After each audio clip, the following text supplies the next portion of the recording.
할렐루야. 오늘은 전능하신 하나님이라는 제목으로 뉴저지 팔팍 한인루터교회 이상조 목사님께서 마가복음 10장 23절에서 31절을 본문으로 하나님의 말씀을 전하겠습니다. 예수님께서 둘러보시고 제자들에게 이르시되 재물이 있는 자는 하나님의 나라에 들어가기가 심히 어렵도다 하시니, 예수님께서 둘러보시고 제자들에게 이르시되 재물이 있는 자는 하나님의 나라에 들어가기가 심히 어렵도다 하시니, 제자들이 이 말씀에 놀라는지라. 예수님께서 다시 대답하여 가라사대 얘들아, 하나님의 나라에 들어가기가 어떻게 어려운지 약대가 바늘기로 들어가는 것이 부자가 하나님의 나라에 들어가는 것보다 쉬우니라 하신대, 제자들이 심히 놀라 서로 말하되 그런즉 누가 구원을 얻을 수 있습니까 하니, 예수님께서 저희를 보시며 가라사대 사람으로서는 할 수 없으되 하나님으로서는 그렇지 아니하니 하나님으로서는 다 하실 수 있느니라. 베드로가 여짜와 가로되 보소서, 우리가 모든 것을 버리고 주님을 쫓았나이다. 예수님께서 대답하여 가라사대 내가 진실로 너희에게 이르노니 나와 및 복음을 위하여 집이나 형제나 자매나 어미나 아비나 자식이나 전토를 벌인 자는 금세에 있어 집과 형제와 자매와 모친과 자식과 전토를 100배나 받되 핍박을 겸하여 받고 내세에 영생을 받지 못할 자가 없느니라. 그러나 먼저 된 자로 나중되고 나중된 자로 먼저 될 자가 많으니라. 아멘. 본문 이전에 영생에 관하여 관심이 있었던 관원이었던 부자 청년은 어렸을 때부터 율법을 읽고 지키며 살아왔지만, 그는 자기 소유인 것처럼 생각하고 가지고 있었던 많은 재물이 영생을 얻기에 문제가 되는 것을 예수님으로부터 지적을 받고 근심하며 돌아갔다고 기록하고 있습니다. 우리 예수님께서는 이 말씀을 하시기 전에 이 청년을 사랑하사 가라사대라고 하시며 성경적인 물질의 관념과 사용을 분명하게 가르쳐 주셨던 것입니다. 물질은 우리 예수님께서 이 세상에 우리 하나님의 뜻을 위하여 필요하게 사용하도록 허락하신 것이지만, 이것이 하나님의 영광과 관계없이 스스로 잘 먹고 잘 살도록 만들어 주신 것이 아니라고 하신 것을 분명하게 가르쳐 주신 것입니다. 하나님을 알지 못하는 사람과 교인이라고 하는 사람들 속에서도 물질은 자기 자신이 노력해서 벌었으므로 자기의 소유로 알고 그렇게 사용하고 있다는 것입니다. 그래서 교회에 헌금을 하는 것도 자기의 것을 하나님께 드리는 것으로 생각하고 믿고 있다는 것입니다. 그들은 물질의 주인이 자기 자신이 되고 하나님은 내가 드리면 받는 존재가 된다는 것입니다. 그러므로 그들은 나쁜 짓을 하지 않고 벌어들인 재물은 모두 정당한 자기의 소유라고 믿고 있기 때문에 물질은 절대적인 자신의 것이라고 생각하고 믿고 있다는 것입니다. 누가복음 16장에서 부자와 거지 나사로의 이야기를 예수님께서 직접 해 주셨습니다.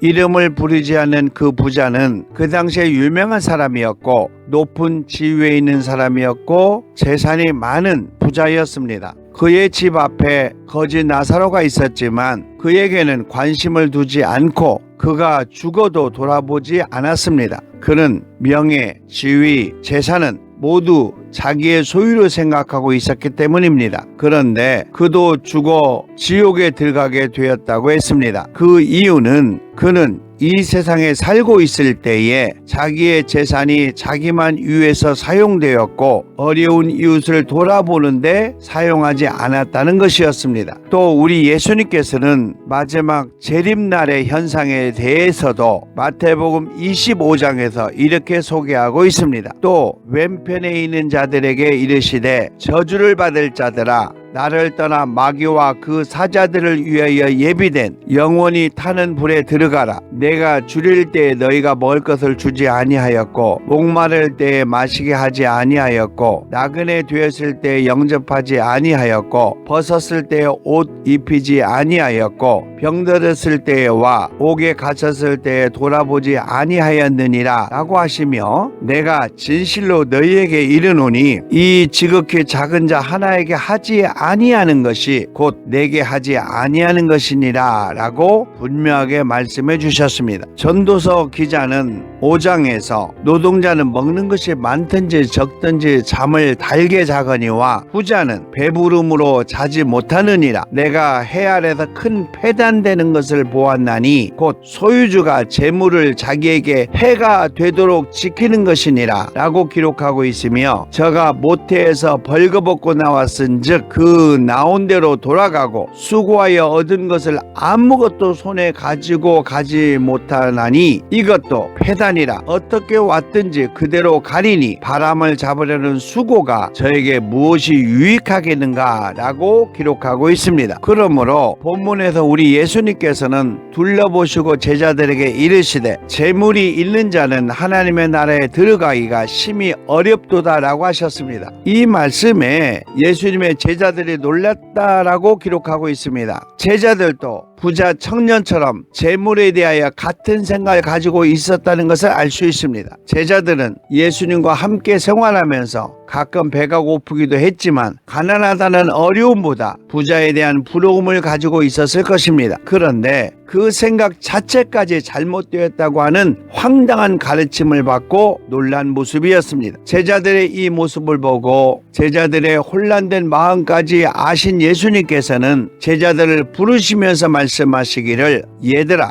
하나님의 나라에 들어가기가 어떻게 어려운지 약대가 바늘귀로 나가는 것이 부자가 하나님의 나라에 들어가는 것보다 쉬우니라 라고 말씀하신 것입니다. 이 내용에서 부자만이 아니라 보편적인 사람들이 생각하는 것보다 천국에 들어가는 것이 쉽지 않지만, 그 중에서도 부자가 천국에 들어가는 것은 약대가 바늘귀로 통과하는 것보다 더 어렵다고 한 내용입니다. 이 내용에서 우리 믿음의 성도들이 생각해야 할 것이 있습니다. 부자가 천국에 들어가는 것이 어렵다고 하는 의미는 하나님 외에 의지할 수 있는 가치의 대상 때문입니다. 이 재물은 사람이 살아가는데 절대적으로 의지하고 싶어하는 우상과 같은 의미와 힘이 있기 때문에 그렇습니다. 본장에서도 그 관원이면서 부자인 청년은 재물이 많기 때문에 예수님께서 해주신 말씀으로 인하여 슬픈 기색을 띠고 근심하며 가니라 라고 기록한 것처럼, 재물이 복음을 위하여 쓰여지는 가치의 존재가 아니라 자기가 의지하고 믿을 수 있는 우상과 같은 존재가 되었기 때문에 그렇습니다. 사도 바울은 디모데전서 6장에서 돈을 사랑함이 일만하게 뿌리가 되나니 이것을 사모하는 자들이 미혹을 받아 믿음에서 떠나 많은 근심으로써 자기를 찔렀도다라고 기록하고 있습니다. 사람들이 돈을 의지하는 이유 중에 하나는 자기 자신을 보호해주는 힘이라고 믿고 있기 때문에 그렇습니다. 히브리서 기자는 13장에서 돈을 사랑치 말고 있는 바를 족한 줄로 알라. 예수님이 친히 말씀하시기를, 내가 과연 너희를 버리지 아니하고 과연 너희를 떠나지 아니하리라 하셨느니라 라고 기록하고 있습니다. 믿을 수 있는 대상이 돈이 되는 사람이 있고 오직 예수님이 되는 사람이 있다는 것입니다. 우리 예수님께서는 누가복음 16장 13절에서 집 하인이 두 주인을 섬길 수 없나니 혹 이를 미워하고 저를 사랑하거나 혹 이를 중히 여기고 저를 경히 여김이니라. 너희가 하나님과 재물을 겸하여 섬길 수 없느니라 라고 말씀하신 것은 재물, 즉 돈이 이 세상에서 하나님처럼 높아지려고 하는 힘이 있다는 것을 말씀해 주신 것입니다. 우리 예수님께서 산상순에서 내가 너희에게 이르노니 너희의 의가 서기관과 바리새인보다 더 낫지 못하면 결단코 천국에 들어가지 못하리라 라고 말씀하신 것과 바리새인들은 돈을 좋아하는 자라 라고 기록한 복음서의 내용에서도 돈을 좋아하는 자들이 천국에 들어가기가 얼마나 어려운지를 잘 표현해 주는 내용입니다. 본문에서 그때 제자들이 예수님께 고백하기를, 그런즉 누가 구원을 얻을 수 있습니까? 라고 한계를 표현한 것입니다. 예수님을 영접하지 않는 사람들에게는 천국에 대한 설명을 해도 이해할 수 없는 한계를 느끼는 것과 같은 입장인 것입니다. 그때 우리 예수님께서 저희를 보시며 가라사대, 사람으로서는 할 수 없으되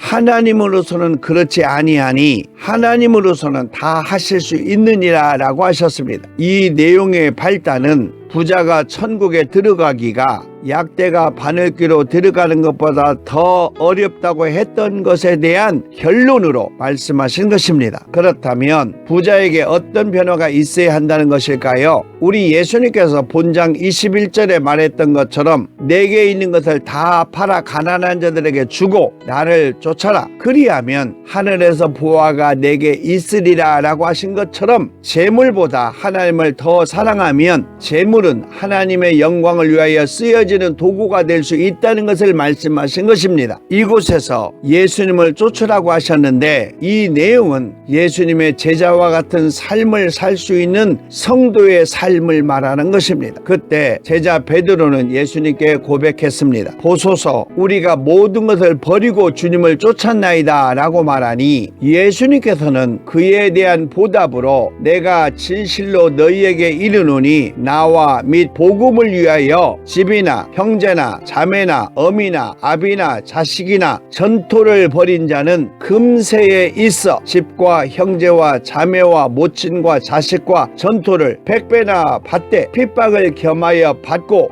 내세에 영생을 받지 못할 자가 없느니라 라고 말씀해 주셨습니다. 이 본문의 내용을 잘 살펴보아야 합니다. 우리 예수님께서는 복음을 위하여 모든 것을 버리고 주님을 쫓는 사람들, 즉 제자와 성도들에게 이 땅에서 받을 축복과 영생을 약속받게 된다고 말씀하셨습니다. 이 땅에서 받는 것에 대하여 집과 형제와 모친과 자식과 전토를 100배나 받게 된다고 하신 것은 복음의 전도로 인하여 영적인 가족이 늘어나고 이 땅에서 생활할 수 있는 것을 우리 주님으로부터 공급받게 된다는 것을 의미로 말씀하신 것입니다. 이때부터 인생의 터전이 이 땅에서 영생으로 전향되면서 이 땅에서 어려움을 당할 수 있다고 하셨습니다. 그렇지만 앞으로 영생을 받지 못할 자가 없다고 하셨는데 그때 밝혀지게 되는 것으로 먼저 된 자로서 나중되고 나중된 자로서 먼저 될 자가 많으니라 라고 말씀해 주신 것입니다. 이 내용은 하나님의 선택한 민족이라고 하는 유대인들과 예수님을 영접한 이방 민족을 의미하기도 하지만 더 중요한 것은 이 땅에서 축복의 가치보다 영생에서 축복의 가치가 달라질 수 있다는 것을 말씀해 주신 것입니다. 그러므로 삶의 가치는 이곳이 아니라 영원한 생명에 있다는 것을 강조하신 내용입니다. 본문의 전체적인 내용은 인간의 힘과 재물로 영생을 얻을 수 없고 오직 하나님께서만 다 하실 수 있는데 그 주체가 예수님이시기 때문에 오직 예수님을 통해서 재물이 섬김의 대상이 아니라 복음을 위하여 쓰여지는 도구가 되어야 한다는 것을 말씀하신 것입니다. 그러므로 이 땅의 삶과 영생의 삶은 오직 전능하신 하나님, 즉 예수님을 통해서만 결과가 가능하다는 것을 말씀하신 것입니다. 오늘 본문을 통하여 우리 예수님께서 우리에게 하시고자 하시는 말씀을 상고해 보기를 원합니다. 먼저 하나님의 나라에 들어가는 것이 심히 어렵다는 것입니다. 23절에 하나님의 나라에 들어가기가 심히 어렵도다라고 기록하고 있습니다. 천국에 들어가는 자가 많지 않다는 것입니다. 누가복음 13장 24절에 좁은 문으로 들어가기를 힘쓰라 내가 너희에게 이르노니 들어가기를 구하여도 못하는 자가 많으니라 라고 말씀하시고 있습니다. 그리고 사람의 힘으로는 불가능하다는 것입니다. 갈라디아서 2장 16절에 율법의 행위로는 의롭다함을 얻을 육체가 없느니라 라고 말씀하셨습니다. 그리고 영생을 방해하는 것을 잘라내지 않으면 구원이 불가능하다는 것입니다. 마가복음 9장 43절에 만일 내 손이 범죄하거든 찍어내버려라. 불구자로 영생에 들어가는 것이 두 손을 가지고 지옥에 꺼지지 않는 불에 들어가는 것보다 나으니라 라고 말씀해 주셨습니다. 둘째로 하나님께서만 오직 전능하시다는 것입니다. 27절에 하나님으로서는 다 하실 수 있느니라 라고 말씀하셨습니다. 그러므로 인간은 한계가 있다는 것입니다. 고린도전서 15장 50절에 형제들아 내가 이것을 말하노니 혈과 육은 하나님의 나라를 유업으로 받을 수 없고 또한 썩을 것을 것은 썩지 아니한 것을 유업으로 받지 못하느니라 라고 말씀하셨습니다. 그리고 하나님께서만 전능하시다는 것입니다. 시편 62편 1절에 나의 영혼이 잠잠히 하나님만 바라미어 나의 구원이 오직 여호와에게서 나는도다 라고 말씀하고 있습니다. 그리고 하나님은 모든 것을 할 수 있다는 것입니다. 마태복음 19장 26절에 예수님께서 가라사대 사람으로서는 할 수 없으되 하나님으로서는 다 할 수 있느니라 라고 말씀하셨고, 고린도후서 1장 9절에 우리 마음에 사형 선고를 받은 줄 알았으니 이는 우리로 자기를 의뢰하지 말고 오직 죽은 자를 다시 살리시는 하나님만 의뢰하게 하심이니라 라고 기록하고 있습니다. 마지막으로 세 번째는 하나님 앞에서 인생의 결과는 달라질 수 있다는 것입니다. 31절에 먼저 된 자로서 나중되고 나중된 자로서 먼저 될 자가 있느니라 라고 말씀하셨습니다. 그러므로 이 세상의 삶이 영생을 이루는 결과가 될 수 있다는 것입니다. 로마서 2장 6절에서 8절에 보면 하나님께서 각 사람에게 그 행한 대로 보응하시되 참고 선을 행하여 영광과 존귀와 썩지 아니함을 구하는 자에게는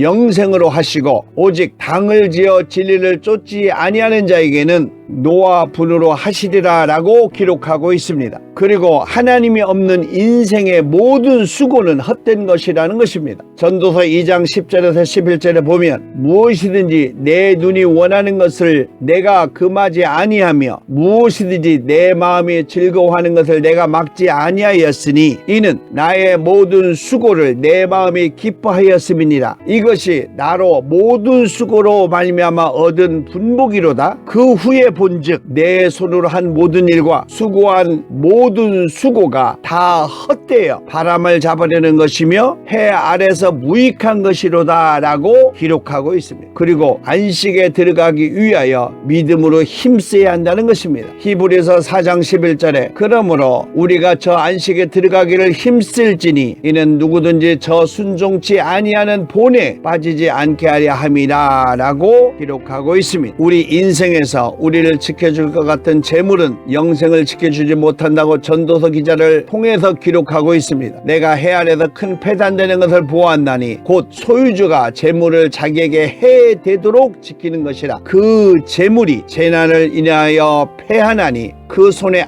아무것도 없느니라 라고 기록하고 있습니다. 사랑하는 믿음의 성도 여러분, 여러분의 삶 속에서 물질의 노예가 되지 말고 오직 하나님 안에서 우리 주 예수 그리스도의 복음을 위하여 쓰여지는 도구가 되도록 해야 할 것입니다. 오늘도 여러분의 삶 속에서 우리의 주인 되신 예수 그리스도를 믿고 실천하며 살아가는 아름다운 성도의 삶이 되기를 우리 주 예수 그리스도 이름으로 축원합니다. 아멘.